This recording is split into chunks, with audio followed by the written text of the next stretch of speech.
Le thème de cette seconde table ronde, c'est multilinguisme et espace public, l'écrivain entre le local et le global. Nous poursuivons donc l'exploration du rôle de l'écrivain aujourd'hui. La semaine dernière, nous avons ouvert le capot du grand véhicule qu'est la langue pour voir comment elle interagissait avec celle de l'écrivain. Aujourd'hui, nous allons nous intéresser à la manière dont les livres circulent ou ne circulent pas dans l'espace public. Dans quel état est sa voirie? Quelle est la responsabilité de l'écrivain dans son entretien? Sa signalétique fonctionne-t-elle? A-t-elle changé de nature? Nous dirige-t-elle vers des cul-de-sac? Paris est-elle toujours la capitale de la littérature? Comment est relié le réseau routier littéraire avec l'espace public et les autoroutes de l'information, comme on les appelait déjà il y a 25 ans? Les propriétaires de ces autoroutes sont-ils de simples gestionnaires ou des éditeurs, dis-je bien, de plein droit, comme eux-mêmes l'ont admis tacitement avec la suspension des comptes Twitter et Facebook de Donald Trump? Bref, nous allons nous intéresser aux ponts et chaussées de la littérature. Pour en parler, on a convié Thierry Mény, philosophe et président de l'Association des libres penseurs de France, Alexis Lorca, qui va nous rejoindre tout à l'heure, maire adjointe à la culture de la ville de Montreuil et vice-présidente à la culture et à l'éducation populaire de l'établissement Est Ensemble. Cet établissement regroupe 9 villes de l'Est parisien. Jean-Philippe Domecq, et non Domain, comme on l'a dit, écrivain et essayiste. Gisèle Sapiro, directrice de recherche au CNRS et directrice d'études à l'École des hautes études en sciences sociales. Et enfin, Antoine Spire, écrivain, éditeur, journaliste et président du Pen Club. Les interventions des panélistes seront suivies d'une période de questions et d'une brève chronique où Sylvestre Clancier, le président honoraire du Pen Club français, nous fera découvrir ses pépites de lecture. Les questions sont vastes, le thème est immense. Eh bien, on va d'abord l'aborder par la valeur cardinale qu'est l'éducation, et plus précisément l'éducation populaire, qui est à la base de tout, et notamment de cet espace public, qui est d'abord communal et départemental. Alors, je ne sais pas si Madame Lorca est arrivée. En tout cas, je dirais pour l'éducation populaire, qu'elle a accompagné depuis plus d'un siècle et demi la création de 2 grands ministères indispensables au développement de l'espace public, le ministère de l'Instruction qui va devenir l'Éducation nationale en 1881 et le ministère de la Culture en 1959. Alors, c'est curieux parce que l'éducation populaire va ensuite être mise sur le banc de touche pour être rattaché au simple ministère de la Jeunesse. C'est un ministère qui est important, mais qui reste marginal. J'attache personnellement une importance particulière à cet espace, à cette valeur, car l'écrivain, en tant qu'artisan de la langue, est aussi un acteur indispensable, en tout cas, de l'éducation populaire. Alors, est-ce que Madame Lorca est avec nous? Oui, elle est là? je suis là. Ah, parfait. Oui, Alors, c'est vous. Excusez-moi, je vous n'avais pas reconnu. Alors, vous êtes non seulement parmi autres, vous avez vos fonctions politiques, vos missions, mais vous êtes aussi, rappelons-le, auteur, scénariste, réalisatrice de documentaires comme Bâti du Pakistan au sentier aux éditions Anne Carrière, et vous avez collaboré à un livre collectif qui s'appelle Toutes les femmes sont belles, hein, ça c'était, oui. Larousse en 2008. Alors, comment, justement, parlez-nous de le périmètre de vos missions au sein, comme vice-présidente à l'éducation populaire de l'établissement Est Ensemble. Quelle est votre mission dans le cadre de cette structure? Je dirais, moi, je rassemblerais Montreuil et Est ensemble, parce que Montreuil, je suis adjointe au maire dans la même Oui, vous délégation l'avez dit, oui. culture et éducation populaire. Et en fait, ce qui est particulier à Est Ensemble, c'est que les villes qui constituent Est Ensemble lui ont transféré des équipements culturels qui ne sont pas petites choses, hein, puisque ce sont 9 conservatoires, 8 bibliothèques et 6 cinémas publics. C'est la particularité du territoire. 6 cinémas publics, ce qui représente 13 salles de cinéma. Donc, en termes d'éducation populaire, d'action culturelle, d'ouverture à la culture, évidemment, ce sont des établissements extrêmement importants. Et juste pour donner un petit chiffre, nos cinémas publics, ce sont plus de 100 000 enfants par an qui sont concernés par l'éducation à l'image, c'est-à-dire autant, voire un peu plus que la ville de Paris. Vous voyez, ce sont des établissements qui nous permettent de développer des politiques culturelles et d'éducation populaire extrêmement ambitieuses. Alors justement, quelles sont les politiques que vous mettez de l'avant, tant au niveau de l'établissement L'Est Ensemble, qui regroupe 8 ou 9 villes de l'Est parisien importantes, de Bobigny, Montreuil, Pantin notamment. Quelles sont les politiques que vous mettez de l'avant à cet égard? Bah, c'est extrêmement large. Si vous voulez, nous, on est parti d'un principe, c'est qu'il fallait de la culture partout, c'est-à-dire on investit beaucoup l'espace public, l'espace urbain, parce que c'est une façon d'aller vers les publics également, et notamment vers ceux qu'on dit éloignés de la culture. Partout, pour tous, hein, ça c'est un vœu qui est fait, c'est un souhait qui est fait depuis de très nombreuses années partout, mais c'est difficile. C'est très difficile à atteindre, la culture pour tous, même si on y arrive quand même sur un certain périmètre. Et puis la culture par tous aussi, parce que l'éducation populaire et l'accès à la culture, à mon sens, se fait aussi beaucoup par la pratique amateur, et notamment dès le plus jeune âge.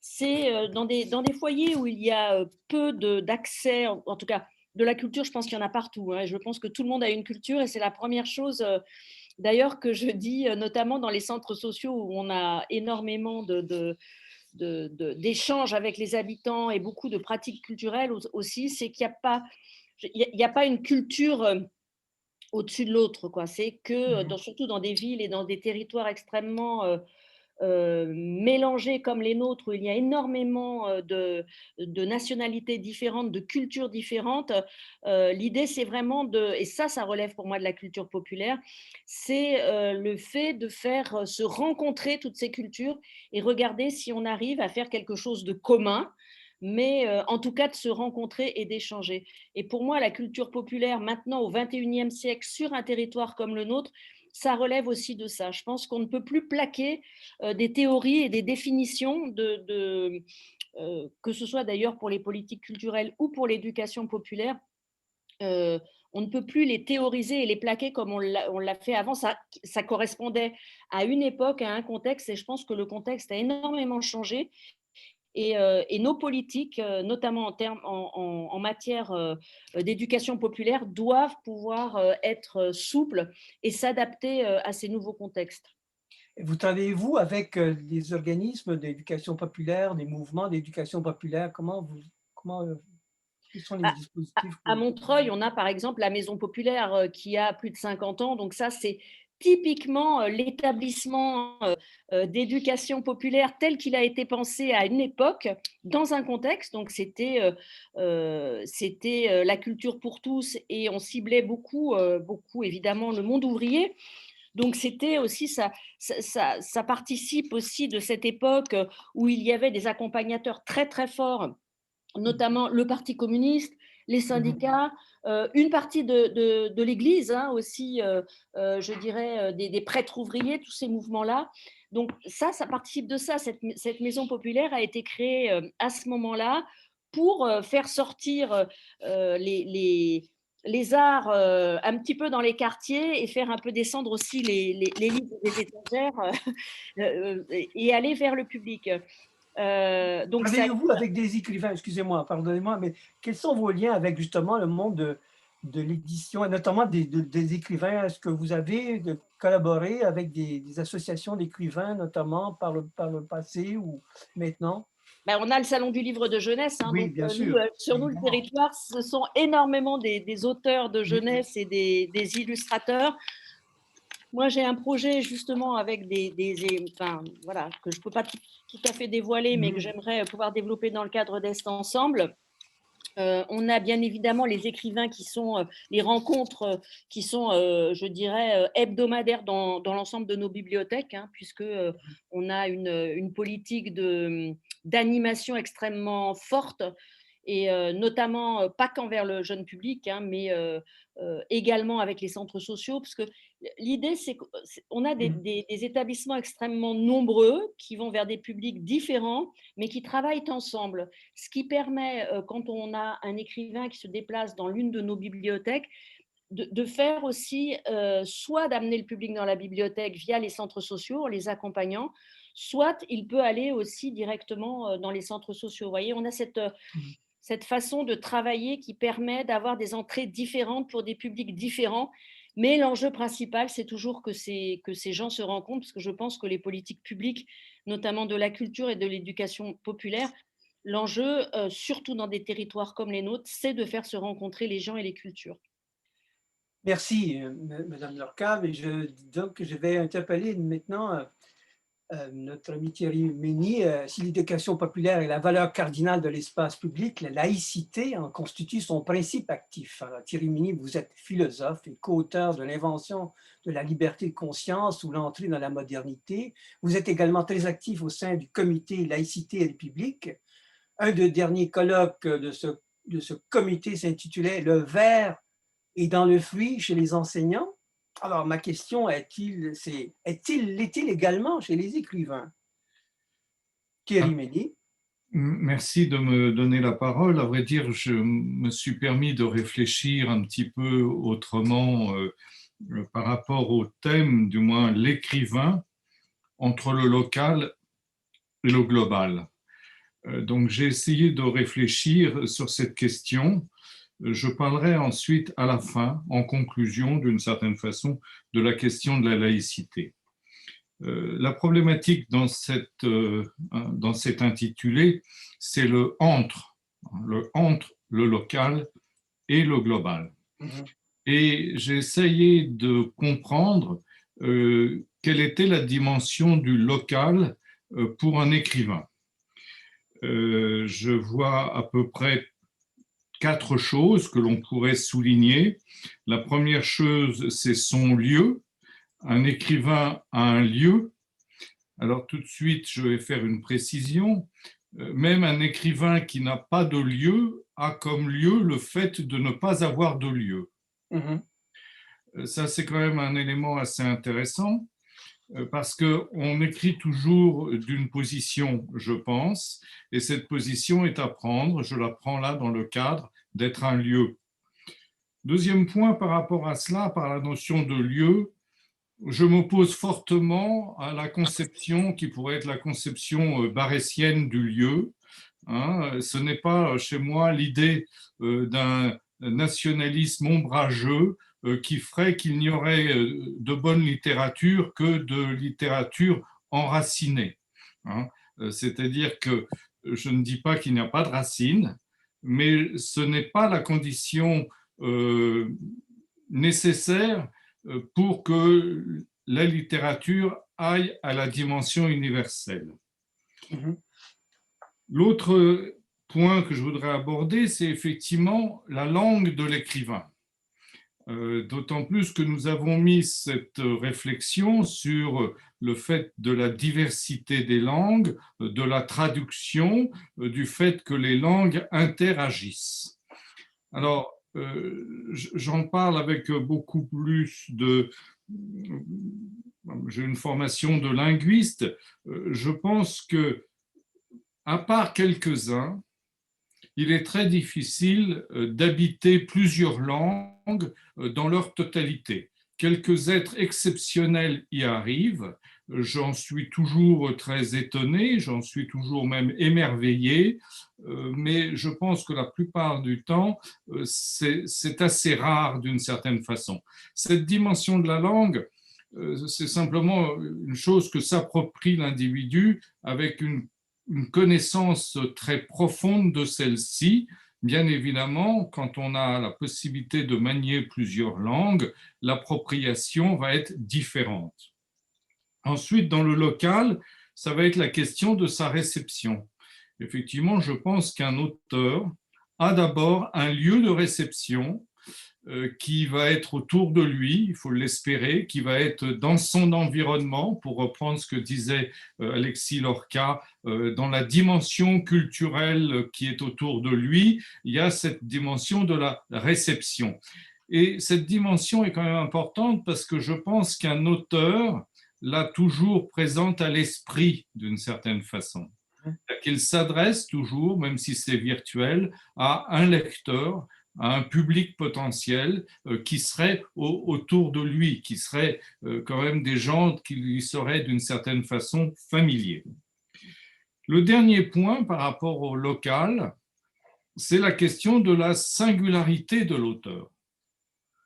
Tout auteur de qualité est singulier, c'est-à-dire qu'il n'y a pas de connexion possible avec quelqu'un d'autre, c'est en soi une entité qui va justement jouer de cette singularité pour s'adresser aux autres.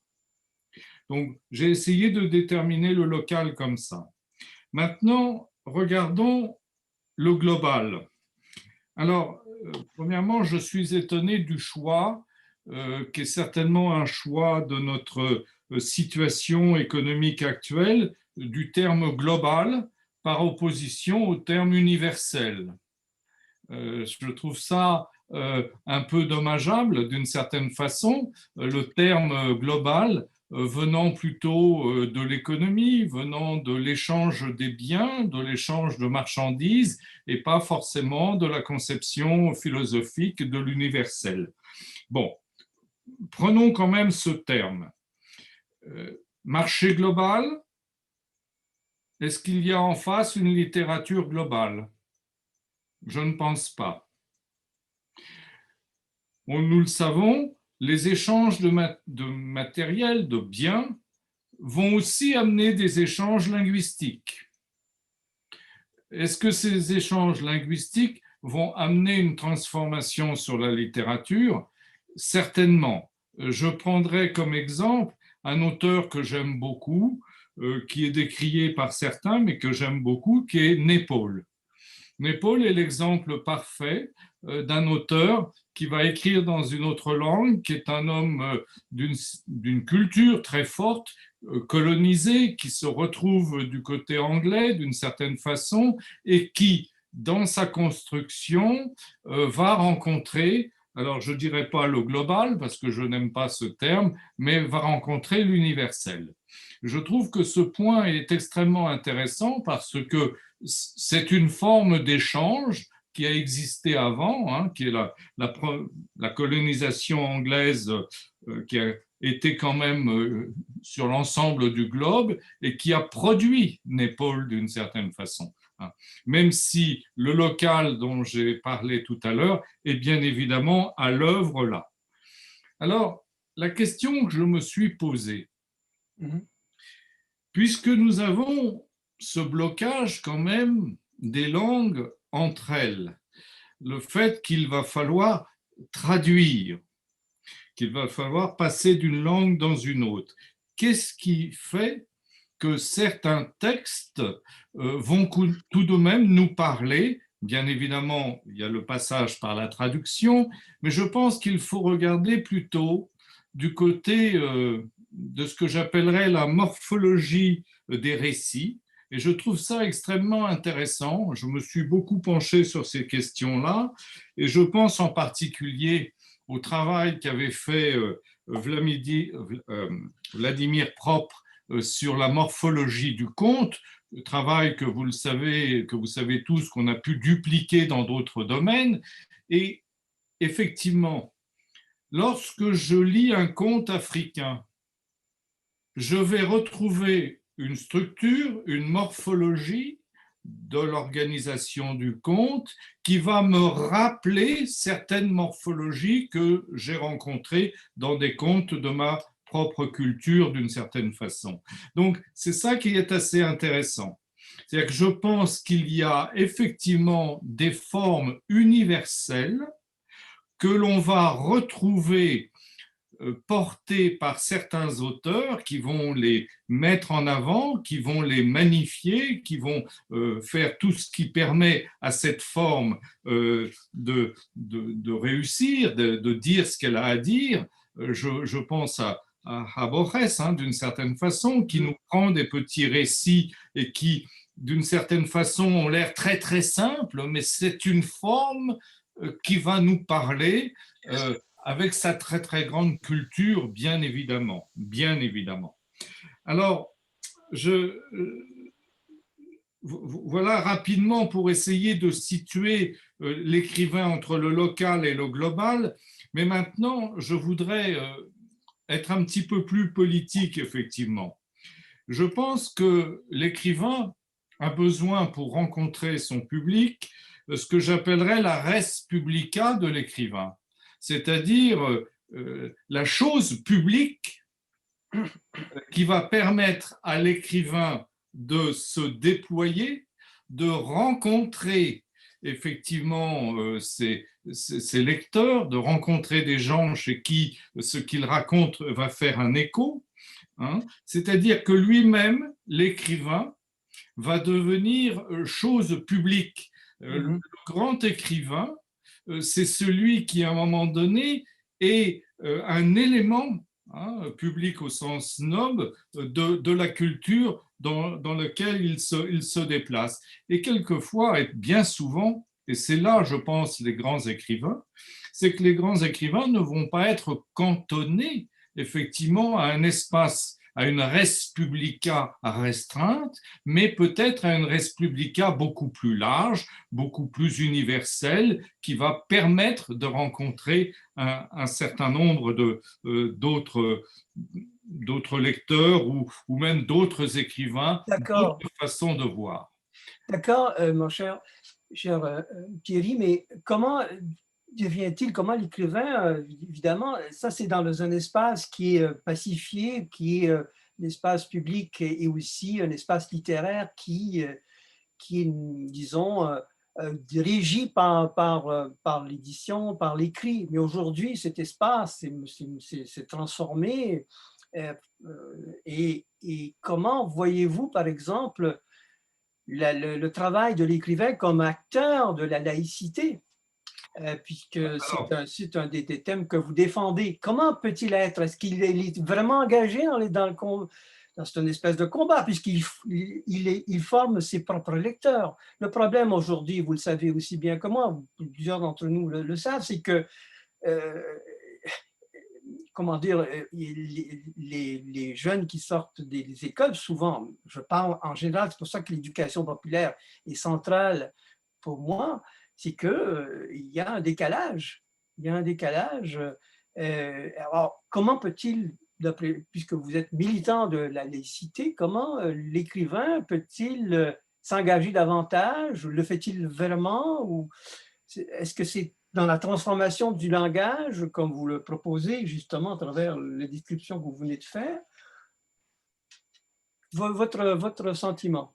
Alors, premièrement, pour essayer, je pense que l'espace public de l'écrivain, ce que j'ai appelé la res publica de l'écrivain, n'a pu exister que parce que c'est un espace qui s'est laïcisé à un moment donné. Absolument. C'est-à-dire que l'émergence de la singularité de l'écrivain a pu se faire dans un espace où effectivement il n'est pas dominé par une seule idéologie, dominé par une seule religion, il y a une pluralité à l'intérieur de cet espace. Est-ce qu'actuellement les conditions sont réalisées pour effectivement que cette mission de l'écrivain, entre guillemets, puisse se poursuivre, d'après vous? Je n'ai pas compris le début de la question. Est-ce que les conditions actuelles de l'espace public ou l'espace plus généralement plus particulier de l'espace littéraire, les conditions sont-elles au rendez-vous pour que cette transmission puisse se faire, puisque c'est de transmission dont il est question finalement? Alors, je pense que tout de même, on ne peut pas dire que nous sommes je pense qu'il faut distinguer deux choses. Effectivement, il y a ce phénomène massif de ces nouveaux moyens de communication. Nous utilisons. Mais je pense que ça n'a fait que d'amplifier quelque chose qui existait déjà, mais qui était restreint et qui était confiné. C'est ce que j'appelle l'espace du café du commerce, avec toute sa médiocrité, bien évidemment. Je pense qu'il y a toujours eu à côté, effectivement, un espace cultivé, un espace instruit, un espace particulier. Alors, certains vont le critiquer comme étant élitiste, bien évidemment, mais de toute façon, l'accès à la culture qui doit être démocratisé, c'est-à-dire facilité. La culture est en soi toujours, d'une certaine façon, élitiste entre celui qui sait et celui qui ne sait pas. Très bien. La grande particularité de la laïcité, c'est un peu l'étymologie du mot, c'est le laos, c'est-à-dire on s'éloigne du clerc. Bien sûr. Du clerc au sens clérical. Alors, la particularité, c'est effectivement que l'écrivain est une forme particulière, laïcisée, je crois, du clerc, au sens qu'il va, à un moment donné, expliquer, donner à voir, montrer un certain nombre de choses qu'il a peut-être vues avant, qu'il a peut-être par son travail, par son élaboration, mise à la vision, qu'il a permis de faire voir aux autres. Donc là, je pense qu'il y a effectivement une émergence de l'écrivain au sens moderne que nous avons à partir, on peut dire, sa naissance en Europe occidentale. Je vous arrête, mon cher Thierry, on va en revenir là-dessus. Mais d'abord, on va justement poursuivre la discussion. On va faire une pause en écoutant un extrait justement de La règle de l'art de Pierre Bourdieu, lu par Francis Coffinet. Alors, Francis, c'est à toi. C'est à vous. Donc, Pierre Bourdieu. Je veux en venir maintenant à l'exposé des raisons particulières qui imposent aujourd'hui, avec une urgence spéciale, une mobilisation des intellectuels et la création d'une véritable internationale des intellectuels, attachés à défendre l'autonomie des univers de production culturelle. Je ne crois pas sacrifier à une vision apocalyptique de l'état du champ de production culturelle dans les différents pays européens en disant que cette autonomie est très fortement menacée, ou plus précisément que les menaces d'une espèce tout à fait nouvelle pèsent aujourd'hui sur son fonctionnement et que les artistes, les écrivains et les savants sont de plus en plus complètement exclus du débat public, à la fois parce qu'ils sont moins enclins à y intervenir et parce que la possibilité d'y intervenir efficacement leur est de moins en moins offerte. Les menaces sur l'autonomie résultent de l'interpénétration de plus en plus grande entre le monde de l'art et le monde de l'argent. Merci, Francis. Ben voilà une manière d'introduire Jean-Philippe Domecq. Vous êtes romancier, vous êtes l'auteur d'un cycle de cycles romanesques, Ruse de la vie et la vis et le sablier, où vous explorez un nouveau genre romanesque, la métaphysique fiction. Vous êtes aussi essayiste, un essayiste remarqué, très critique à l'égard des postures de la littérature et notamment de certains écrivains. Le Pen Club français vous a d'ailleurs distingué en vous accordant le Grand Prix de la critique en 2002 pour Qui a peur de la littérature. Alors, que vous inspire, Jean-Philippe Domecq, les propos de Pierre Bourdieu qui datent du début des années 1990?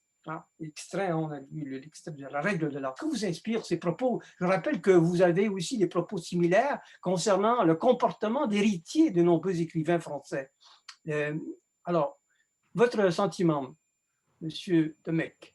Oui, Fulvio Caccia, et vous aviez d'ailleurs posé la question dans votre propos liminaire de la place de Paris dans ce monde dit global, ou que l'on peut dire, que l'on peut préférer appeler universel, comme le rappelait Thierry Meunier.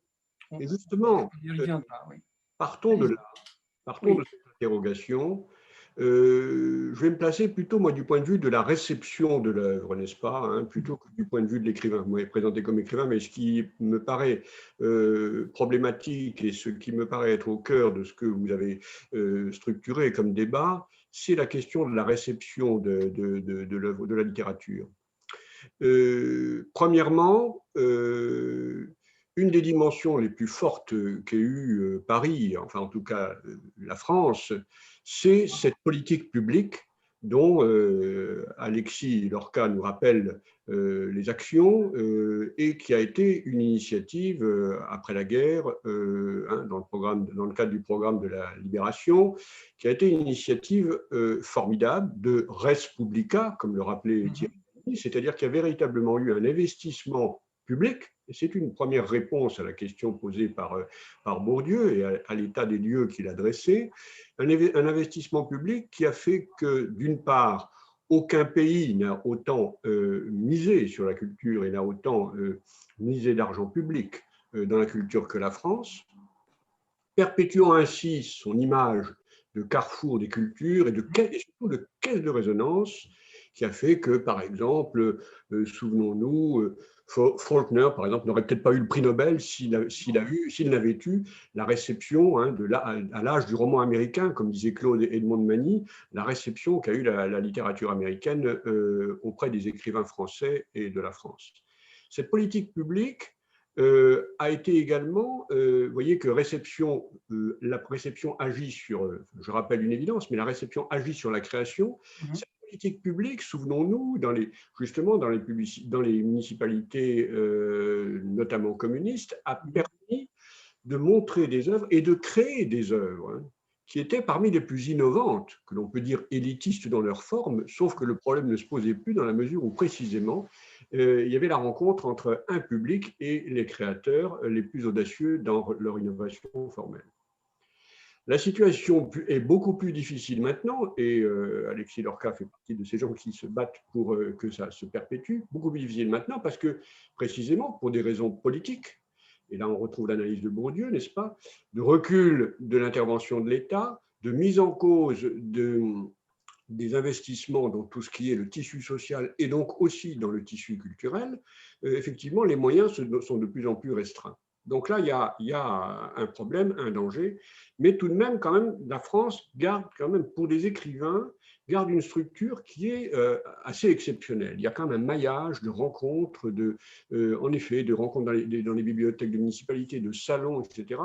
Il faut le saluer et il faut absolument le préserver. En revanche, la situation est nouvelle, et moi j'ai un propos un peu paradoxal à tenir concernant les nouveaux canaux d'information de la réception des livres. À savoir qu'on dit à juste titre, il y a toute une critique à juste titre menée contre les réseaux sociaux, et dont on a vu d'ailleurs au fond l'acmé, le prurit terrible, avec au fond la logique qui a porté Trump au pouvoir et qu'il a incarné.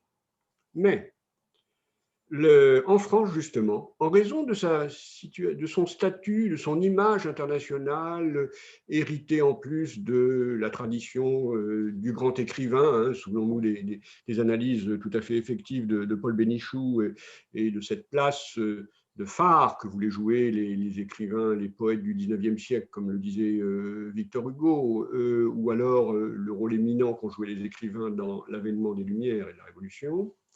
En raison de cet héritage, et vous faisiez allusion à mon analyse à ce sujet, en raison de cet héritage, s'est installée une logique très autarcique, très fermée, qui définit des intellectuels qui n'ont plus la portée des intellectuels autrefois, des intellectuels critiques, pour reprendre aussi les analyses de Bourdieu, mais même toute la fonction dynamique qu'avaient les intellectuels, et qui fait que, finalement, peu à peu, les organes de presse, et notamment la presse journalistique, les suppléments culturels, d'abord se sont restreints, mais aussi sont devenus très fermés par rapport au départ.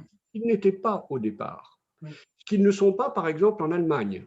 Dans la presse allemande, vous avez ce que j'appelle finalement les intellectuels profonds. J'ai oublié de créer la notion parce que en France, quels sont les intellectuels qui sont le plus écoutés et qui modèlent, hélas, l'opinion?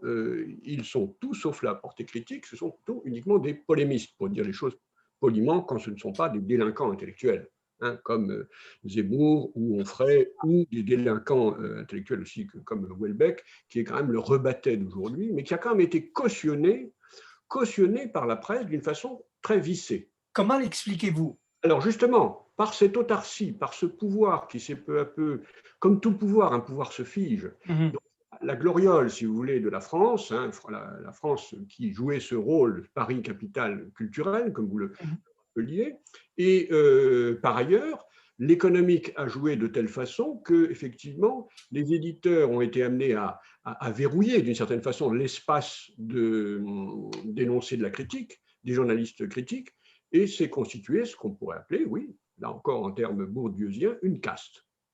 Et donc, si vous voulez, les éditeurs sont amenés à jouer sur un certain nombre d'auteurs et il n'y a plus de place pour effectivement… C'est grave, docteur, c'est grave.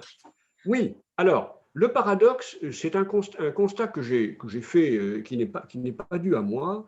Ce sont des auteurs qui sont venus, avec lesquels nous sommes en contact, si vous voulez, qui sont venus à moi à cause de mes analyses, justement, et de mes livres, et qui me disaient, et de générations beaucoup plus jeunes, et qui me disaient, mais vous savez, nous, on a compris que les journaux, c'est fini, sur les suppléments culturels, c'est fini. On sait très bien qu'il n'y a rien à en attendre. Et il y a tout un champ de sites littéraires, de sites culturels, et même d'informations qui passent, je suis désolé de le dire, par justement les réseaux sociaux, j'ai regardé, et finalement, les espaces de liberté, je peux en citer un certain nombre. Allez-y. Je dirais par exemple le site des Corps Célestes, la revue Daimon, et il y en a plusieurs comme ça qui finalement que je découvre et avec lesquels je suis mis en contact, mais sans l'avoir voulu, tout simplement en cherchant un espace de liberté et dont nous pouvons tous faire l'expérience, ce qui fait que, contrairement à la logique fatale et interne des réseaux sociaux qui en effet ne veulent entendre parler que de ce qu'ils pensent, c'est le contraire qui se passe, c'est la presse qui produit un langage complètement autarcique, un entre-soi culturel, comme on dirait, et en revanche, c'est dans les réseaux sociaux que nous avons plus de liberté. Et finalement, dans cette liberté, comme il s'agit de livres, ils sont plus tenus à la qualité, ils sont plus tenus à l'argumentation. Donc, si vous voulez, il y a une double logique qui a pivoté et qui me semble créer un paradoxe et finalement un appel d'air là où on ne l'attend pas. Je ne suis pas en train de dire que c'est royal, que c'est… enfin, royal, je préférerais dire. Vous êtes plutôt optimiste alors. Oui. Vous êtes plutôt optimiste. Alors, je vais demander à Gisèle Sapiro, que nous avons déjà rencontrée en 2018, je vais lui demander si elle partage cet optimisme. Je rappelle, Gisèle Sapiro, que vous êtes l'auteur de nombreux ouvrages sur l'engagement des écrivains et votre dernier ouvrage s'appelle « Faut-il dissocier l'œuvre de l'auteur ?» Et vous êtes aussi responsable d'un important dictionnaire critique de Pierre Bourdieu. Alors, partagez-vous l'optimisme de M. Jean-Philippe Domecq, Gisèle Sapiro? Seulement en partie. Alors, je voudrais reprendre ce que Bourdieu décrivait dans ce texte. C'était des tendances qui se sont aggravées depuis, avec le mouvement de concentration éditoriale et de fusion-acquisition et la monopolisation croissante de l'espace médiatique par les grands groupes. Alors, on dispose encore en France de niches pour parler de littérature dans la presse ou à la radio, presque plus à la télévision, et pour que les écrivains puissent s'exprimer. Mais dans le monde anglophone, à moins d'être des superstars promus par des agents littéraires, les écrivains sont confinés dans l'entre-soi du monde intellectuel et artistique. Et là, je suis absolument d'accord que de ce point de vue, Internet s'avère être une ressource pas seulement pour les écrivains, mais aussi pour les petits éditeurs qui tentent de faire entendre une autre parole. Alors, Internet est aussi une ressource pour la formation d'un réseau transnational qui permettrait de donner corps à ce corporatisme de l'universel dont rêvait Bourdieu. Parce qu'en France, la chaîne du livre est encore, mais pour combien de temps, protégée par le prix unique et par le soutien aux librairies indépendantes. Et elle s'est d'ailleurs admirablement relevée de la crise sanitaire, alors que partout ailleurs, Amazon a été le grand vainqueur. Et puis, les instances représentatives des écrivains français ont également été à la tête du combat, par exemple, pour la défense du droit d'auteur en Europe. Et elles ont par ailleurs aussi lutté en France pour que les interventions des écrivains dans l'espace public soient rémunérées comme elles le sont dans le monde anglophone ou en Allemagne, ce qui contribue à leur professionnalisation, car les espaces d'intervention se sont multipliés avec l'essor des festivals de littérature et les activités d'animation qui sont de plus en plus associées aux résidences. Alors, ces espaces, je voudrais en dire un mot parce qu'ils offrent aux écrivains des tribunes alternatives dans l'espace public. Il y en a aujourd'hui en langue anglaise plus de 450, un festival. Cependant, la plupart des grands festivals internationaux tentent à reproduire dans leur programmation les rapports de force inégaux qui structurent le marché mondial du livre entre centre et périphérie, entre monde occidental et non occidental, entre grands groupes et petits éditeurs indépendants, ou entre grosses agences littéraires anglo-américaines et petites agences de par le monde.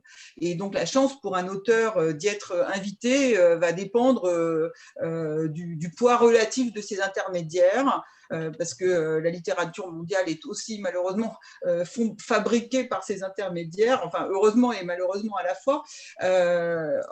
Et on sait que les invitations en suscitent d'autres. C'est l'effet Mathieu qui avait été décrit par le sociologue américain Robert Merton. Plus on a de succès, plus on a de succès, plus on est traduit, etc. Donc ça, c'est et c'est aussi l'expression, cette concentration de la concentration de l'attention médiatique sur un petit nombre d'auteurs. Allez, il n'en reste pas moins que certains de ces festivals, comme le festival de Berlin ou comme celui créé par le Pen Club américain, World Voices, sont véritablement internationaux au sens de la diversité linguistique également. Et je voudrais aborder cette question, puisque c'était la question sur l'écrivain local et global. Il me semble que les écrivains sont les gardiens du multilinguisme. Et la littérature est la catégorie de livres la plus traduite. Donc, c'est par la littérature que se maintient une forme de diversité linguistique et transfert de langue à l'autre avant tout. Donc, c'est environ la moitié des traductions dans le monde, ce sont des ouvrages de littérature.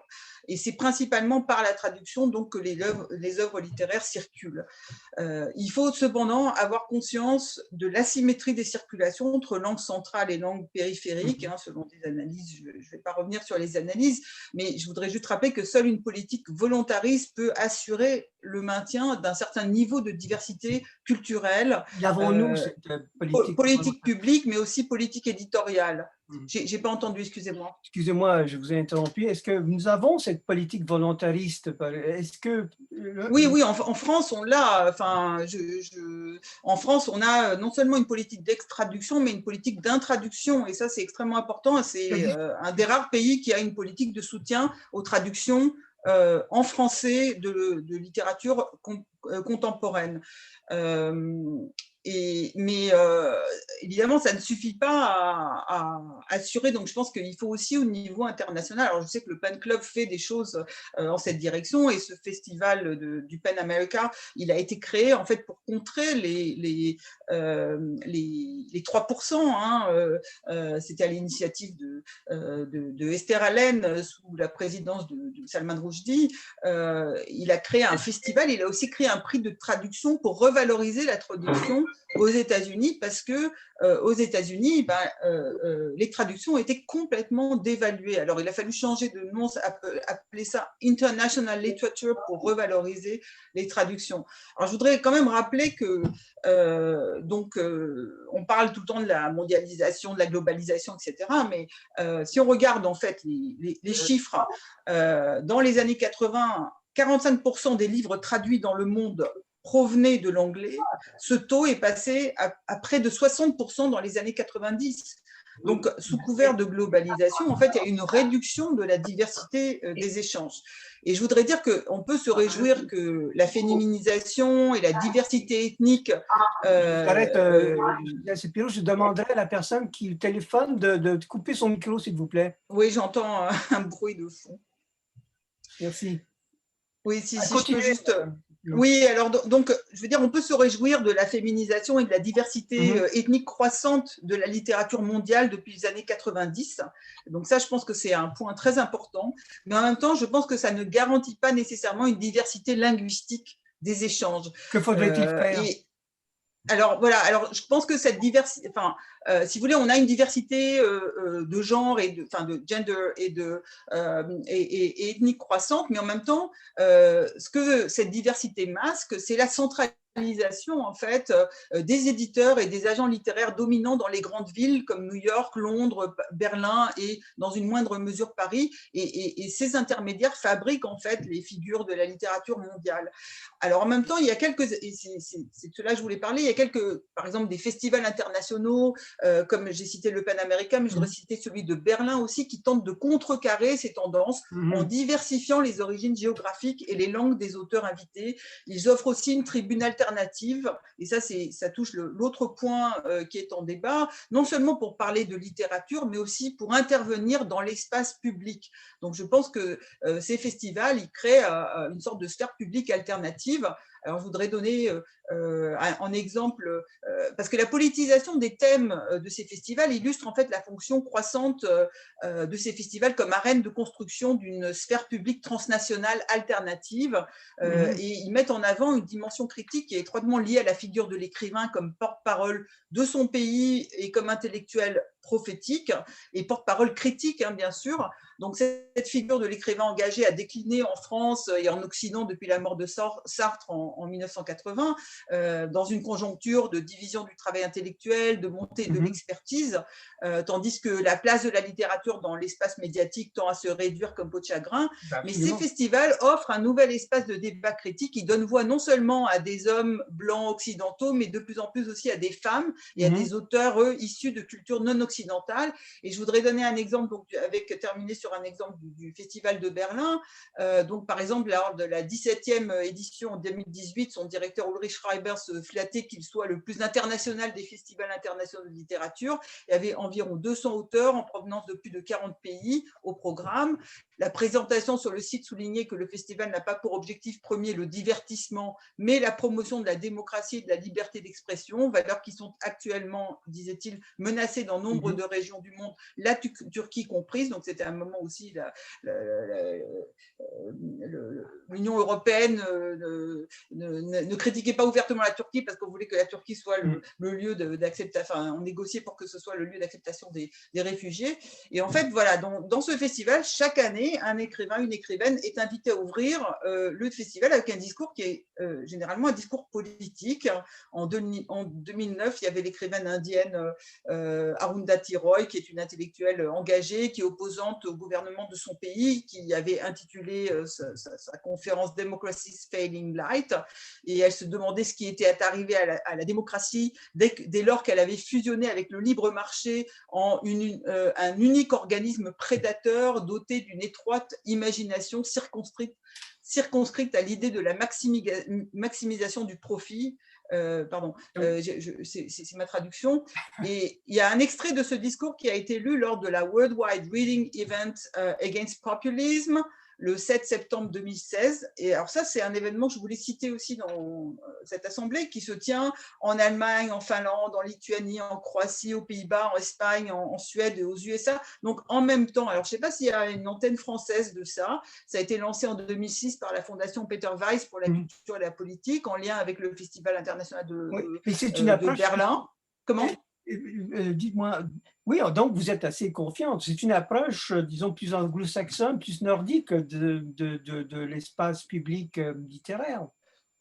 Je ne dirais pas que c'est une approche forcément anglo-saxonne, puisque là, l'exemple que je donnais, c'est plutôt Oui. le Festival de Berlin, Oui, qui de essaie Berlin, justement bien sûr. d'opposer une autre conception Oui, où justement que ce ne soit pas la que la conception, c'est promotion et la vente très bien. voilà, des ouvrages. Bon, évidemment, il y a autre chose dans les festivals anglophones, mais d'ailleurs, il ne m'a pas échappé que le Pen Club, la section française du Pen Club avait coopéré avec le festival Atlantide il y a quelques années. Donc, je sais que voilà, donc je pense que c'est intéressant de développer ces Justement, relations. Ça continue, comme- hein, ça continue. Je voudrais seulement vous dire que ça continue. Ah, bah tant mieux alors. bien. Mais justement, parlant du Pen Club, alors avant de donner la parole à Antoine Spire, qui est le président du Pen Club français, est-ce que si vous deviez donner une appréciation du Pen Club français dans l'espace public et notamment dans l'espace littéraire, une appréciation générale, bien sûr, surtout cette année, au moment où il célèbre son 100e anniversaire, que diriez-vous? Nous sommes tout oui.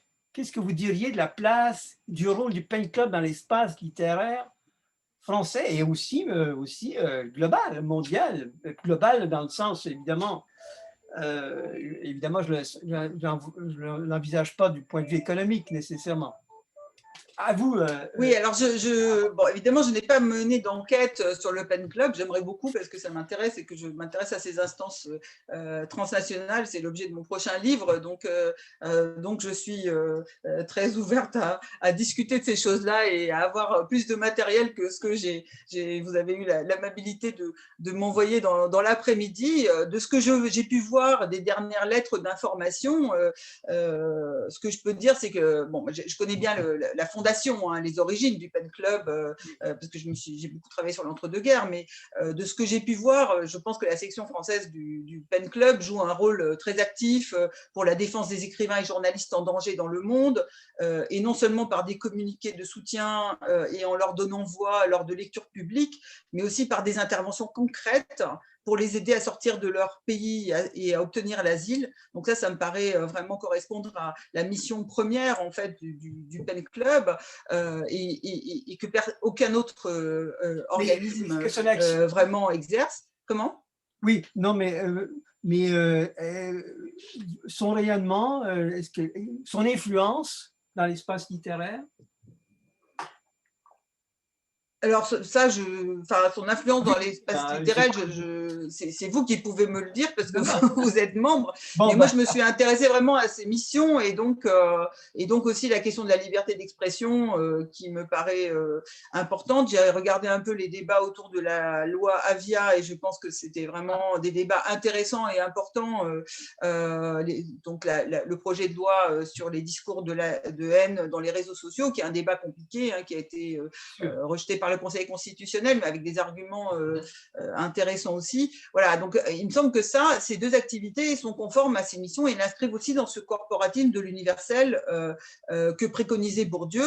Alors je pense que les réflexions très riches et les actions concernant l'immigration, et j'ai vu que le PAN international est partenaire des villes refuges, le multilinguisme, la traduction, tout ça relève également des missions d'une Pen Club. Alors je me demandais s'il y avait à faire des suggestions sur ces plans-là, qui est la question de l'intervention intellectuelle. Est-ce qu'il n'y aurait pas une alliance à faire avec d'autres programmes? Moi, je participe par exemple au programme Pause du Collège de France pour l'accueil des chercheurs en danger.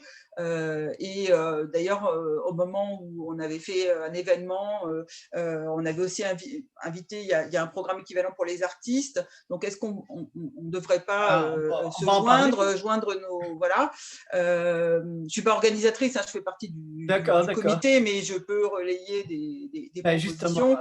Voilà. Et alors, je n'ai pas réussi à avoir, parce qu'il n'y a pas, le site est en refonte, mais je me demandais s'il y avait un prix de traduction décerné par le Pen Club, comme celui du Pen américain, qui pourrait aller dans le sens de ce rôle que le Pen Club a pour favoriser le multilinguisme et la traduction.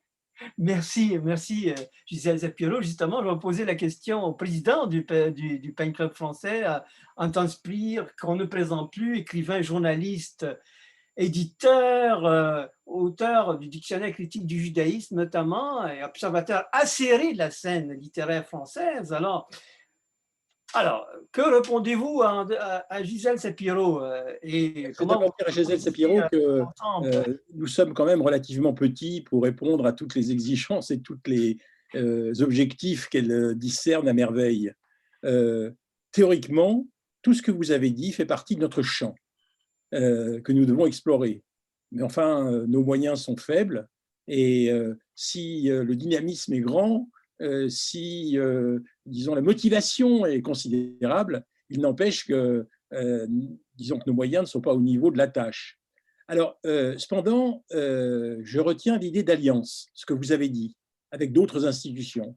Je crois que tout ce que nous pourrons faire pour essayer de développer ces alliances, pour travailler avec d'autres institutions littéraires, ça a une très, très grande importance. Et moi, je voudrais vous encourager à continuer dans le sens que vous venez de proposer, c'est-à-dire cette rencontre entre le Collège de France et ce que pourrait offrir le Pen Club, parce que de notre point de vue, ça peut être très intéressant et il peut y avoir effectivement au fond, une activité symbiotique extrêmement, extrêmement riche. Et moi, je voudrais dire quelques mots, si vous le permettez, sur ce qui a été dit avant, c'est-à-dire dans le cadre de l'articulation entre multilinguisme et espace public. Moi, j'ai pensé à la situation de l'écrivain individuellement. Je sais bien que vous avez une pensée beaucoup plus globale. Moi, je voudrais d'abord savoir, au fond, ce qui est à l'origine des motivations de l'écrivain pour essayer de se trouver à l'articulation du local. Alors, 100 000 fois d'accord avec Mény, pas du local et du global, mais du local et de l'universel, évidemment. Je reviendrai tout à l'heure sur la critique du global, parce que à l'universel, je propose de substituer momentanément un concept sur lequel je vais revenir, qui est le concept de cosmopolitisme, qui me paraît, pour moi, pour l'instant, peut-être moins ambitieux que celui d'universel. Alors d'abord, je voudrais constater que tout le monde l'a dit, mais la pandémie a quand même restreint l'espace public. Ce qu'on est en train de faire en est un témoignage absolument extraordinaire. Si vous voulez, on se contente d'une juxtaposition de discours, c'est très sympathique, mais l'interlocution est difficile, le dialogue est difficile, et au fond, on est dans des situations difficiles. C'était déjà le cas. Souvenez-vous, le Habermas disait, lorsqu'il déplorait la restriction de l'espace public, il n'avait pas tort, et on était avant la pandémie. Et je dirais que les réseaux sociaux, dont on a montré, et je suis d'accord avec Domecq pour dire qu'il y a quelque chose de contradictoire, de paradoxal dans les réseaux sociaux. À la fois, ils ont contribué à enfermer chacun dans sa bulle communautaire, et en même temps, en multipliant les échanges, en les diversifiant, ils ont fait faire des progrès, ils ont donné des opportunités. Ils ont donné des opportunités, mais en même temps, ils ont conduit la danse en cantonnant tout un chacun dans une sphère déjà connue que les logiciels organisent. Et surtout, je dirais que le nombre de liens n'implique pas forcément, loin de là, l'approfondissement de la communication. Et puisqu'on parlait de littérature, lieu de littérature dans les réseaux sociaux, franchement, moi je veux faire des concessions à Domecq sur les lieux qu'il a cités. Corps céleste, bravo, j'ai à dire un texte de Domecq tout à fait intéressant. Mais enfin, voyons, soyons sérieux. Qu'est-ce que ça pèse à côté des grands éditeurs et de la grande diffusion? Et qu'est-ce que ça pèse à côté de la banalité des réseaux sociaux, pour ne pas dire de leur indigence, lorsqu'il s'agit des échanges entre les individus? Alors, moi, j'ajouterais même En attendant Nado, par exemple, si vous regardez la revue En attendant Nado, c'est maintenant aujourd'hui, pour tous ceux qui s'intéressent à la littérature, sans doute la meilleure revue de critique littéraire, et elle est sur le net. Alors vive le net pour En attendant Nado. Mais si vous voulez, on ne peut pas réduire le net, hélas, à En attendant Nado, parce qu'En attendant Nado, c'est une revue magnifique, mais bon, Matricule des anges en est autre écrite, mais voilà les revues littéraires que nous avons aujourd'hui. Et si vous voulez, lorsque je vais voir mon libraire, c'est à peine s'il sait que ces deux revues existent. Alors, c'est là où on voit que la circulation de la pensée générale concernant les médias littéraires et la réflexion sur la littérature et la critique littéraire ne fonctionnent pas suffisamment. Alors, moi, je voudrais dire maintenant au comportement. Et je vais vous rendre compte de mon expérience de journaliste culturel. Moi, ça fait 50 ans que j'exerce ce métier. Et il est de plus en plus difficile d'organiser des débats réellement intéressants entre intellectuels, entre écrivains. Pourquoi? Alors, vous citez les grands festivals, etc. D'accord. On y fait quelquefois des débats intéressants qui durent 1 heure au maximum. Mais si vous voulez, je vois bien ce qui se passe dans les émissions de radio ou de télévision. Les écrivains sont réduits à 5 ou 10 minutes. Et quand ils sont réduits à 5 ou 10 minutes, on les oppose à quelqu'un qui n'est quelquefois même pas écrivain, qui est un écrivain, et où on ne parle pas de littérature, on parle disons, de choses superfétatoires, d'une mousse littéraire qui n'a rien à voir avec la réalité concrète de la littérature et de ce qu'elle est véritablement. Or, si on veut réfléchir et si on veut échanger, je dirais que les vraies controverses sont indispensables, les vraies controverses littéraires sur la littérature, sur son rôle, sur ce qu'elle indique comme perspective. Et alors là, je voudrais dire que chaque langue formate une pensée. On l'avait déjà dit dans les séances qui ont précédé.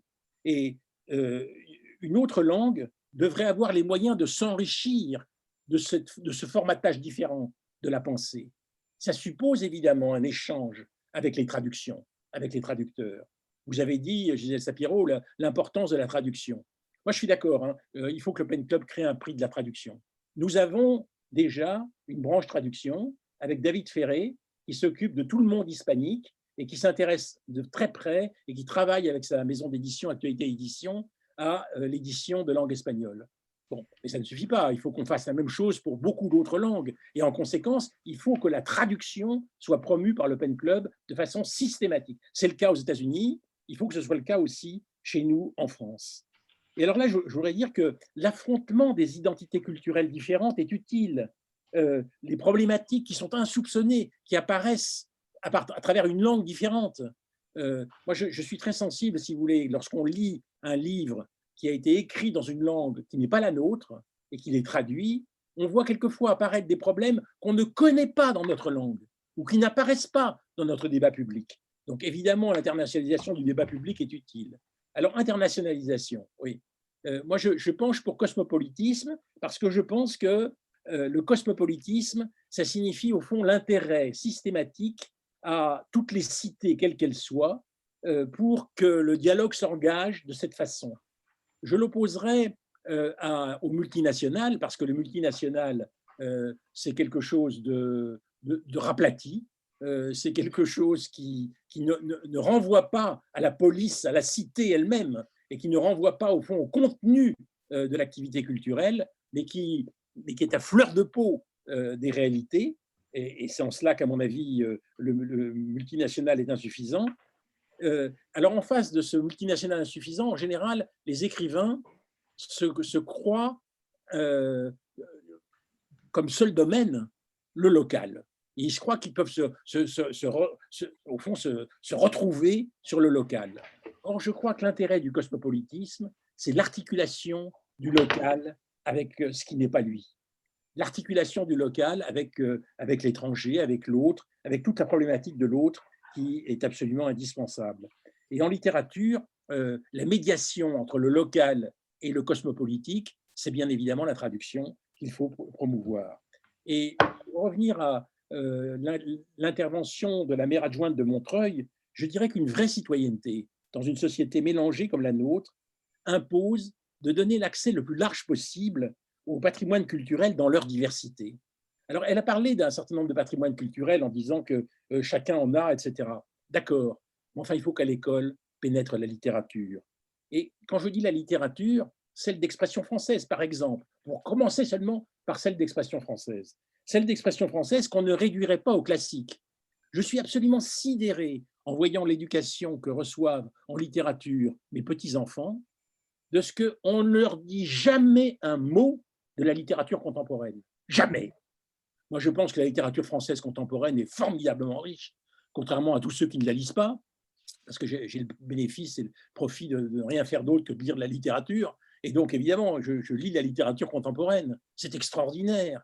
On parle, moi je parle de joyaux, c'est extraordinaire les perles que nous avons dans cette littérature française contemporaine. Eh bien, qu'on la discute dans les écoles à Montreuil, puisque vous avez parlé de Montreuil, qu'attend-on pour faire venir les écrivains les plus modernes qui soient et qui ont quelque chose à dire aujourd'hui de la modernité qui séduira les jeunes. Et puis pour la littérature, attendez, je termine juste sur la littérature étrangère, et pour la littérature étrangère, qu'on ne se cantonne pas à la littérature anglo-américaine et qu'on aille chercher, parce que regardez les pages des journaux. Alors je sais bien, Domecq nous a dit c'est le passé, ça n'existe plus, c'est quasiment résiduel. D'accord, mais c'est quand même important, c'est un signe. 90% des articles sur la littérature étrangère concernent des articles concernant la littérature anglo-américaine. Il faut que la littérature serbe, il faut que la littérature japonaise, il faut que la littérature indonésienne, mais qui les connaît ces écrivains? Alors nous, on ne fait que ça, donc on les connaît évidemment, mais ce serait formidable que ces écrivains puissent pénétrer à l'intérieur des écoles et puissent être discutés par les professeurs. Et je crois que l'enjeu est considérable, parce qu'ouvrir la jeunesse à l'ensemble de la littérature pour percevoir comment la réalité s'y reflète, mais aussi, je dirais, comment la pensée chemine à travers la diversité langagière, ce serait vraiment extraordinaire et excellent. Merci Antoine. Alors, j'aimerais parler, si c'est possible. Oui, je sais, je me doute. Allez-y, Jean-Philippe, et puis Gisèle Stapiro, et puis je voudrais aussi interroger Madame Lorca, qui est maire adjointe à une ville, dans une ville, Montreuil, qui est sans doute la fabrique de la culture, justement, cette culture européenne qui advient. Jean-Philippe, à vous.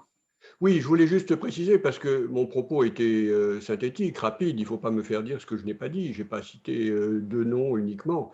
Ce dont il faut prendre conscience, Antoine, c'est qu'il y a des réseaux, si vous voulez, entre les sites littéraires et par les réseaux sociaux, qui font que les lecteurs, les amateurs de littérature, se repèrent et savent où il y a des sites qualitatifs. Et il y en a un certain nombre comme ça déjà en France, où l'on sait, ou que finalement ici s'exerce le filtre qualitatif qui ne s'exerce plus ou très très mal dans les journaux. Alors, je ne suis pas en train de balayer la presse écrite, bien au contraire, il faut la lire, il faut compter sur elle, mais il y a une différence absolument colossale entre, on va prendre deux suppléments littéraires de deux journaux prescriptifs, entre le monde des livres et le Times Literary Supplement. Il y a une ontologie, il y a une ouverture et il y a un sérieux dans l'analyse, et il n'y a surtout pas, justement, une logique de monopole.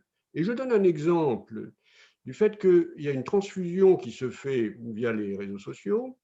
Je donne un exemple concret qui m'avait frappé.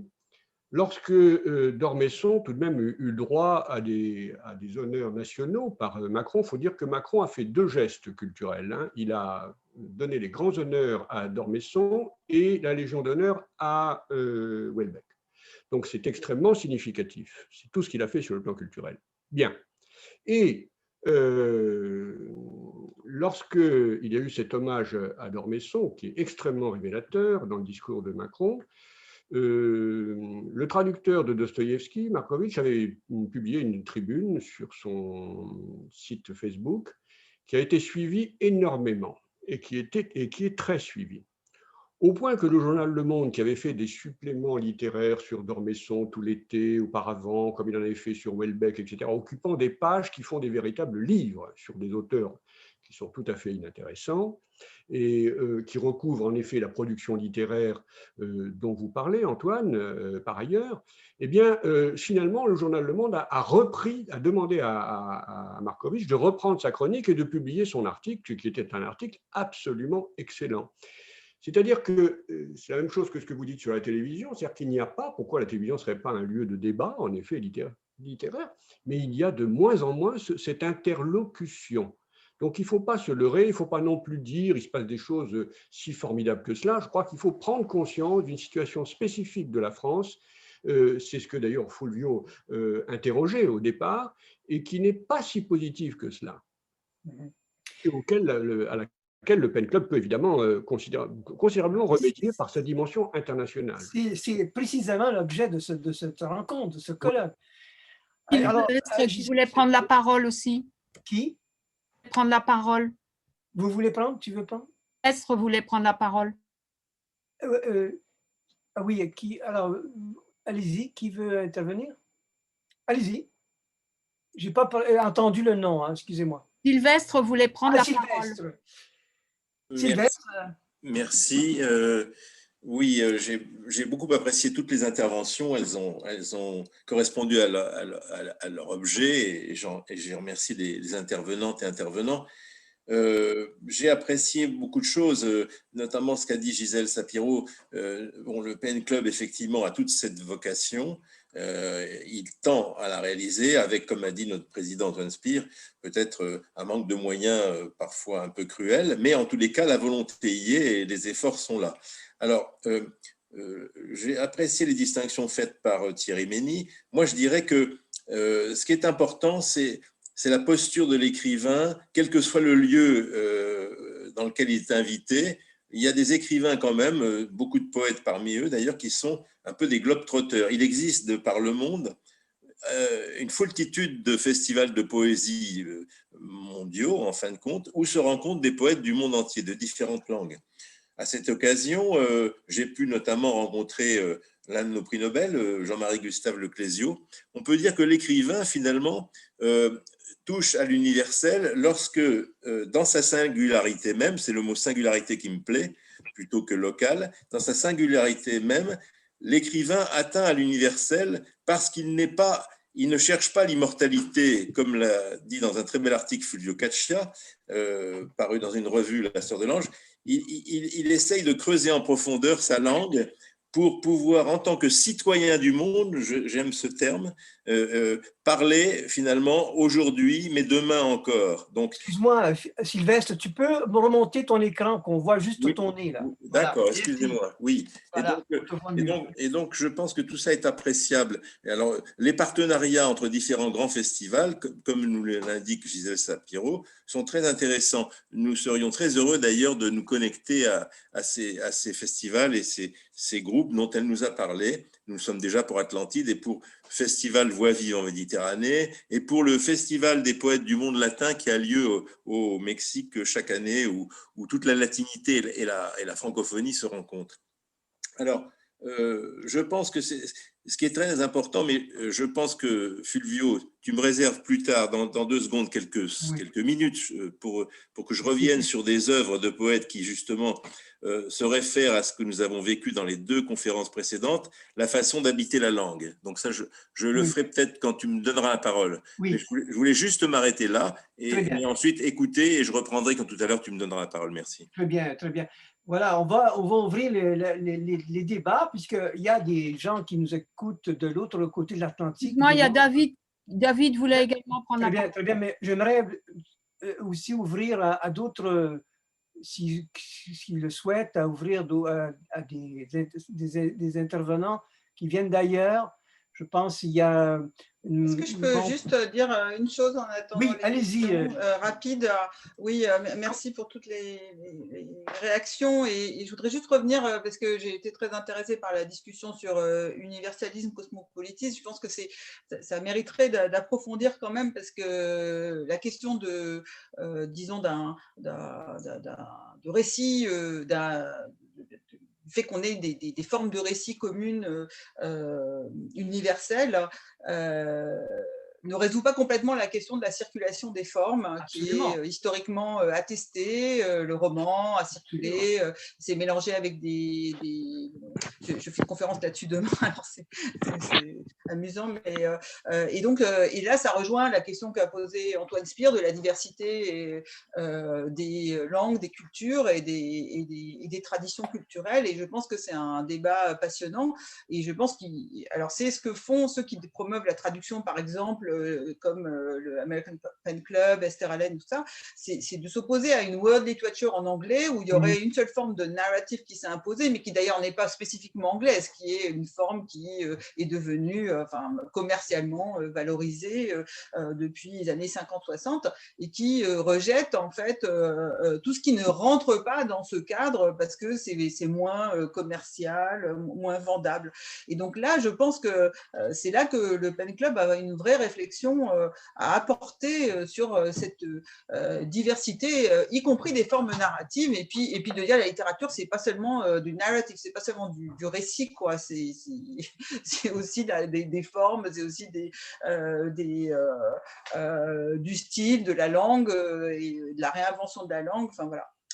Et je voulais rebondir parce que ça rappelle un peu ce que disait le Kundera dans un de ses essais, Le Rideau, où il disait l'histoire supranationale des genres littéraires est aussi fragile que la démocratie, et qu'aujourd'hui, en fait, dans sa conclusion, il dit attention, on va vers l'appauvrissement, vers la répétition du même, et l'histoire supranationale des genres littéraires va s'atrophier tranquillement. C'est ce à quoi nous assistons. C'est la raison pour laquelle j'ai souhaité donner cette ampleur à cette rencontre, pour qu'on débatte justement, qu'on ait des controverses sur la valeur de nos littératures. Et évidemment, le lieu par excellence, ce serait justement de confronter, à travers un cosmopolitisme bien tempéré, ces regards divers, ces regards croisés. Eh bien, nous arrivons… David Ferré a demandé la parole, oui. Puis Alexis Lorca. Très bien. Alors, je vais demander d'abord, David, tu patientes un peu, je vais demander à Alexis Lorca, qui est donc maire adjointe à la culture des villes où on fabrique notamment cette culture européenne, et non pas seulement française, car si Paris expose, c'est à Montreuil, des villes comme Montreuil, qu'on la fabrique, cette culture. Alors, Madame Lorca. Oui, je voulais juste répondre à Antoine Spire, bien évidemment que ces rencontres se font via nos bibliothèques avec la littérature contemporaine et avec des auteurs français, mais pas que français, et pas qu'anglo-saxons non plus. Donc ça, c'est un travail qui est fait depuis déjà très longtemps dans nos bibliothèques. Après, dans les écoles, on ne peut pas se substituer à l'éducation nationale. On fait déjà pas mal de choses à la place de l'État, mais là, on n'a pas possibilité de se substituer à l'éducation nationale. En revanche, on propose dans les écoles des résidences, et notamment des résidences avec des écrivains, avec des artistes. Après, libre aux écoles, on va même jusqu'au collège et au lycée avec d'autres dispositifs, même si ce n'est pas dans les compétences des villes. En tout cas, on propose, libre à eux de pouvoir accepter. Mais en tout cas, nous, on fait en sorte de mettre en lien et de faire en sorte que nos enfants, dès le plus jeune âge, puisqu'on commence les résidences dans nos crèches, rencontrent des artistes, des auteurs, dès le plus jeune âge et pendant toute leur scolarité. Voilà ce que je voulais dire. Après Montreuil, alors on fabrique pas qu'à Montreuil, mais c'est vrai que nous sommes des villes où on accompagne les artistes et la création de façon, je dirais, à ce qu'ils puissent, notamment les jeunes, il y a beaucoup de jeunes arrivent à Montreuil, c'est toujours été le cas, qu'ils puissent créer dans un… qu'ils puissent avoir de l'audace, qu'ils puissent oser la transgression, qu'ils puissent se planter, qu'ils puissent… Voilà, à travers des résidences, à travers l'ouverture de notre théâtre municipal à ces jeunes compagnies, par exemple, et à ces jeunes auteurs, où ils peuvent créer, ils peuvent se confronter une première fois à un public, ils peuvent faire des erreurs, ils peuvent revenir dessus. Moi, je pense que c'est extrêmement important qu'il y ait encore des territoires qui puissent permettre ça, c'est-à-dire permettre la rencontre d'abord entre des artistes qui ne viennent pas qui ne sont pas de mêmes origines. Ça, à Montreuil, ça se fait. Et qu'ils puissent avoir des espaces de liberté où ils puissent créer. Alors, ce n'est pas toujours le confort le plus absolu, mais nous ne sommes pas une ville de vitrine et de diffusion. On diffuse un peu, mais très peu par rapport à ce qu'on pourrait faire. On préfère accompagner la création et la rencontre avec les publics et avec des cultures différentes. Merci. David, merci. David, vous Oui, avez bon, la parole. merci Fulvio. Bonsoir tout le monde. Je vais être très très bref. Juste peut-être deux précisions quant à la question de la traduction et de la diversité linguistique. Alors peut-être plus précisément pour répondre, je ne sais pas, mais pour donner une continuité aux propos de Gisèle Sapiro, mais de tout ce que j'ai entendu jusqu'à présent, mais qui n'a pas été nommé comme tel. Je crois que quand même la question de la traduction est en train aussi de devenir très à la mode, et donc c'est un danger pour les traducteurs et les traductrices de faire de la traduction le seul enjeu de la circulation des œuvres, bien que je sois convaincu que cela passe par la traduction, mais c'est un danger qui peut être réel par rapport en tout cas à l'appareil de production éditoriale des grands groupes. Hein. Traduire pour un grand groupe, pour un traducteur, c'est impossible en général, ou une traductrice. C'est un premier point. Le deuxième point, c'est la question des genres. La littérature, il faut rappeler que c'est plusieurs genres.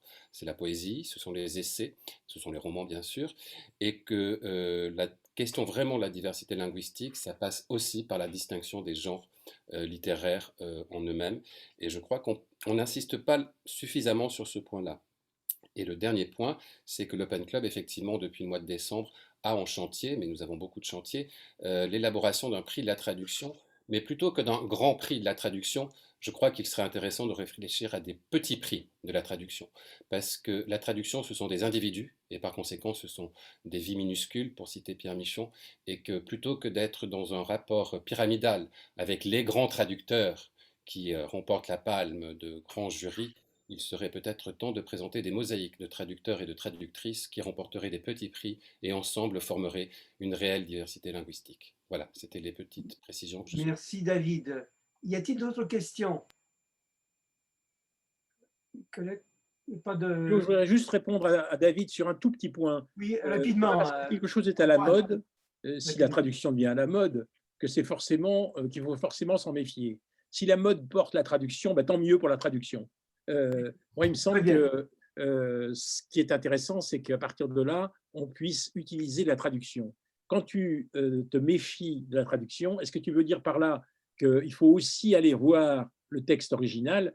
Je suis 100 fois d'accord avec toi, mais pour qui est-ce possible? Là, on parle, si tu veux, de l'espace public. L'espace public, c'est tout le monde. Et pour tout le monde, bien évidemment, la traduction, c'est le seul moyen d'aller voir ce qui est écrit dans une langue à laquelle la plupart des gens n'ont pas accès. Oui, Antoine, bien sûr. Merci. On va continuer ce débat entre nous. Je peux juste dire un mot qui concerne quand même notre... Parce que ce qui se développe énormément, c'est quand même la traduction automatique. Hein, et c'est ça qui intéresse beaucoup les grands groupes. Et donc là, dans les écoles de traduction, j'ai participé à un colloque cet été. En fait, on forme maintenant les traducteurs à être des assistants des machines, en fait. Voilà. Donc, ça pose plein de questions qui, à mon avis, il faut suivre de très près. Ça modifie le statut de l'écrivain qui peut passer d'une langue à l'autre. S'il maîtrise un peu les langues d'accueil, il peut devenir un écrivain véritablement cosmopolite au sens plein du terme, puisqu'il peut changer d'une langue à l'autre. C'est une question que je me pose personnellement. Voilà. Alors, on est à la veille de la... Aussi. Thierry Mény voudrait intervenir. Oui, mais vous voulez... Alors, très brièvement, Thierry, puisqu'on a bientôt dépassé. Je réagis à très brièvement ce que vient de dire Gisèle Sapiro, parce que c'est effectivement une catastrophe, cette affaire de traduction automatique. Pourquoi? Parce que c'est formidable, ça peut être un milieu, une ouverture formidable. La langue, ce n'est pas que ce que voudraient faire croire certains, un véhicule de transmission de choses, c'est une épaisseur. C'est une épaisseur, et cette épaisseur, vous le savez très très bien, il n'y a aucune machine en l'état actuel, bien évidemment, le progrès est toujours possible et il existera sûrement, qui soit capable de percer cette épaisseur de la langue, qui est une épaisseur gigantesque pour tous ceux qui se sont un peu penchés sur une langue quelle qu'elle soit. Elle a une profondeur, la langue, une profondeur historique, une profondeur sémantique, une profondeur lexicologique, qu'actuellement, ces traductions-là. Et ça va bien avec ce phénomène, ce que disait David tout à l'heure, David Ferré, c'est que effectivement, il ne faut pas mélanger, du moins il faut rester assez fermement sur les positions, que tous les écrits ne sont pas de même nature, qu'il y a des classifications dans les écrits et qu'il y a la notion de genre littéraire quand même bien travaillée par l'Antiquité grecque et Aristote et d'autres, est quelque chose qu'il faut quand même avoir quand même derrière. Et ensuite, il y a tout cet aspect de littérature qui est là pour vous distraire. Oui, C'est la pire, justement, on va arrêter c'est la pire des choses. C'est la pire des choses pour moi. C'est Mais, un des éléments, mais c'est la pire des choses. Je vais juste faire mon cher, je voulais juste faire une incise. Barbara Cassin, la grande helléniste, qui était prise de court, a dû faire écrire, elle l'a dit en sur France Culture lorsqu'elle a été interviewée, elle a dû faire appel à la traduction automatique et elle a été assez surprise de l'efficacité. Enfin, je veux juste mentionner cela. Ça ouvre, alors évidemment, il faut revoir, hein, il ne s'agit pas de prendre tout ça comptant, hein, mais ça ouvre des champs tout à fait originaux et intéressants, en tout cas qu'il faudra explorer. D'ailleurs, Christian Tremblay, qui va intervenir la semaine prochaine, qui est président de l'Observatoire européen du plurilinguisme, a consacré tout un colloque sur les traductions automatiques. On y reviendra. Mais enfin, Francis Coffinet, je veux donner la parole à Sylvestre. Oui. Bon, Francis voulait intervenir. Francis Coffinet. Bon, très brièvement, Francis. Non, mais très brièvement. Oui. Vas-y, allez-y. Pour ouvrir une petite parenthèse un peu ironique, dans un livre qui date des années 73, quelque chose comme ça, 75, d'André Robinet, qui s'appelait Le défi cybernétique. Et alors, sur la traduction automatique, à ce moment-là, ça s'est sans doute amélioré, où le vers de Mallarmé avait été traduit de français automatiquement en japonais et retraduit du japonais au français. C'était hélas, la chair est triste, hélas, et j'ai lu tous les livres. Et dans la retraduction, ça donnait la viande est froide et la bibliothèque est fermée. Voilà.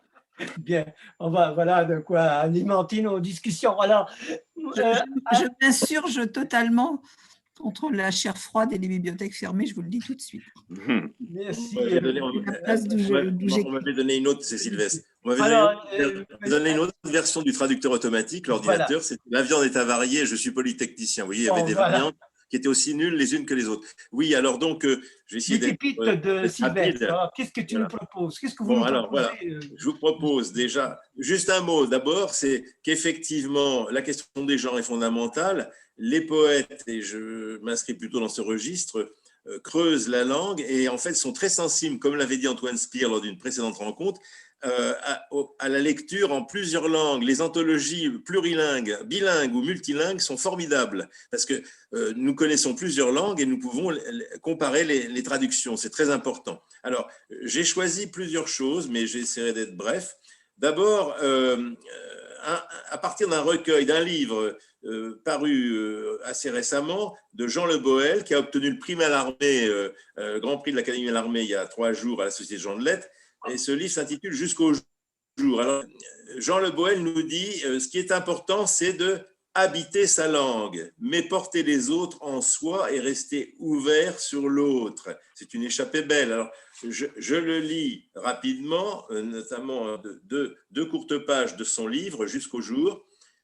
C'est lui qui écrit « Que sont les poètes, si lents dans l'urgence des foules tonitruantes, dérisoires leurs voix dissonantes aussi comme le cri, comme la main chaos. Ils ont la faiblesse obstinée de qui veut vivre, ils aiment la mort et ils la défient. Qui n'entend leur printemps quand ils s'unissent, quand ils s'oublient. Ils ont cet étrange en partage qui n'est que l'écoute, qui n'est que l'homme quand il fleurit. » Et il poursuit « Tu ne seras pas poète, breton, ni occitan, ni même picard, ni tout ce qu'on veut. Chacun, tu le porteras en toi. Tu habiteras ta langue, tu seras comme la terre, ouverte sur l'autre et sur les cieux. » Ça nous ouvre de belles perspectives. Ensuite, je voudrais dire que Claudine Bowie, qui est une poète importante contemporaine, qui écrit en langue française, Elle, c'est plutôt inventer sa langue dans son livre Naître à soi-même, qui avait obtenu d'ailleurs Excuse-moi, également Sylvestre, on l'année t'entend mal. précédente, le prix On t'entend qui avait mal. obtenu l'année précédente. Ah, pourtant, j'avais réglé le... On m'entend mal? Ah, Ben, alors, il y a une attendez, qu'est-ce que je distorsion, en peux tout cas, faire? moi, c'est ce que je perçois. Bien. Donc, Claudine Bowie, pour elle, c'est important d'inventer sa langue. Je vous cite ce qu'elle a écrit dans une anthologie publiée par la Maison de Poésie Fondation Émile Blémont, il y a 1 an et demi. C'était une anthologie, la poésie française, 100 ans après Apollinaire. Donc, il y avait 50 poètes et 50 styles. Elle en faisait partie. Claudine Bowie, je la lis. Il faudrait dire, inventer des mots pour tout ce blanc autour du cœur. Tu cherches dans le grand sac du vocabulaire ce qui tiendrait à un sens au-delà des significations, toujours flottantes et provisoires, ce qui ferait un pont. Ce partage de brume et de chair tout au fond de la vie où l'alphabet de l'un ouvre celui de l'autre. Dans ce ciel-là, bien au creux de la terre, d'où reviennent nos mains. Puisque parler ne suffit pas, que caresser la parole est la question posée. Que cherchons-nous dans le fond de la langue? Quelle boucle du regard aurons-nous à parcourir dans ce balbutiement de lèvres où les mots nous respirent? Sais-tu vers quelle insoupçonnable clairière nous nous franchirons? Voilà, donc c'était la deuxième pépite dont je voulais vous faire part, donc autour de Inventer sa langue, Naître à soi-même par Claudine Bowie. Et puis, une troisième pépite qui nous vient de Linda Maria Barros, une jeune poète contemporaine, puisqu'elle a moins de 40 ans et qu'elle a déjà été célébrée, pourtant très jeune, avec le prix Apollinaire en 2005, elle était toute jeune. Pour elle, il est important que la langue du poète serve au moins à nous dessiller, à nous rendre lucides. La poète et la poésie, pour elle, doit être luciférienne, porteuse de lumière, nous faire voir enfin le monde tel qu'il est, et il est d'une cruauté infinie. Dans son dernier livre, La nageuse désossée, qui est paru il y a quelques mois, avec un sous-titre « Légende au pluriel métropolitaine », elle nous dit ceci, elle nous dit effectivement qu'il faut enfin nous dévoiler, nous dessiller les yeux. Seul peut-être le dévissage de la langue, des pensées est plus rude, mais il faut le faire, ce dévissage. Le poète, elle l'a écrit, c'est très important, les choses se donnent à voir après tout telles qu'elles sont, déshabillées des noms translucides qui les désignent, nettoyées de la vessie de tout concept, pur, inévitable, d'une cruauté infinie. Et je terminerai par un autre poète encore jeune qui s'appelle Jean-Luc Favre-Raymond, qui vient de publier un petit traité de l'insignifiance avec en sous-titre « Ces mots qui ne valent rien ou presque ». Il est romancier, mais il est surtout poète. Et il creuse. D'ailleurs, il met en exergue une citation de Barbara Cassin. « La langue est un lieu de l'identité temporaire ». Et cet homme, poète, creuse. Il modèle lui-même de façon enfiévrée la langue. Il la triture, il la creuse, il l'expérimente, il l'essouffle, il la ranime, il la dynamise, farouchement désireux d'en explorer, d'en exploiter sans lassitude les virtualités. Le poète, le poète, dit-il, le créateur de mots et de formulations et d'images, d'élan nouveau du dire, n'entend jamais se satisfaire des énoncés éculés, des fades habitudes de la communication ordinaire, etc. Donc, dans ce petit traité d'insignifiance, je vous invite à le lire, c'est aux éditions 5 Sens. On peut en avoir, je crois, un PDF, 5 Sens à Genève, parce qu'il est de cette région. Eh bien, je vous invite à le lire, c'est absolument étonnant. Voilà, je voulais vous faire part de toutes ces lectures que j'ai adorées, qui m'ont enchanté. Merci. Merci Sylvestre. Ça fait partie justement de ce travail qui est important de redéployer. Alors, bien, écoutez, merci de votre attention. Je remercie nos invités, Thierry Mény, Alexis Lorca, également Jean-Philippe Domecq, Antoine Spire et Gisèle Sapiro. Je vous donne rendez-vous la semaine prochaine, à la même heure, au même poste, avec le même hyperlien. Je remercie Colette Klein qui a assuré la régie. Donc, la semaine prochaine, le 2 février, jour de la Chandeleur, nous recevrons pour l'allocution de clôture Hans Wiesmann, qui est helléniste et philosophe, et il sera présenté par Christian Tremblay, président de l'Observatoire européen du plurilinguisme. D'ici là, portez-vous bien et je vous souhaite bon appétit. Au revoir. Au revoir tout le monde.